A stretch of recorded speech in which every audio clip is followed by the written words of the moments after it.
1 cup புழுங்கல் அரிசிக்கு 1 1/4 cup தண்ணி ஊற்றி அதில் மஞ்சள் தூள் போட்டு உப்பும் போட்டு வச்சுருக்கேன். அது கூட கொஞ்சம் நல்லெண்ணெய் ஊற்றி வேக வச்சு எடுத்துக்கணும்.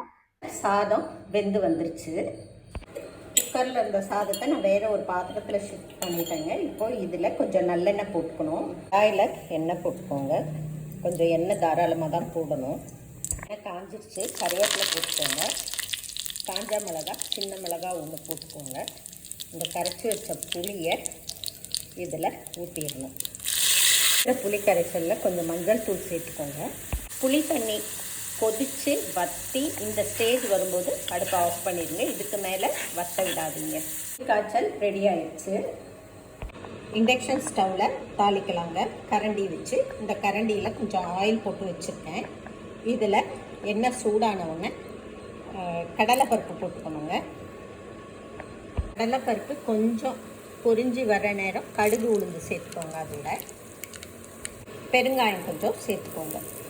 தாளித்த எல்லா சாமானியும் இந்த சாதத்தோடு நான் சேர்த்து கிளறி வச்சுருக்கேன்.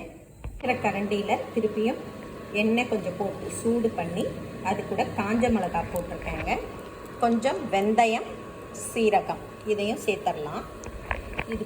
இது கூட கொஞ்சம் கருவேப்பிலையும் சேர்த்துடலாம். இது பொரிஞ்சு வரும்போது நம்ம சாதத்தோடு இதை சேர்த்துடணுங்க. பொரிஞ்சிருச்சு.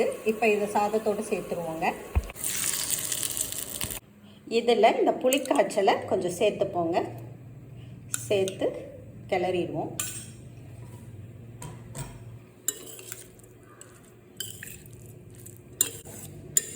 புளியோதரை ரெடி ஆயிடுச்சுங்க. இது கூட நீங்கள் கடலைப்பருப்பு வறுத்து கூட போட்டுக்கிடலாம். நான் போடலை. வேணுங்கிறவங்க போட்டுக்கோங்க. இவ்வளோதாங்க புளியோதரை. ஈஸியாக செஞ்சிடலாம். ட்ரை பண்ணி பாருங்கள்.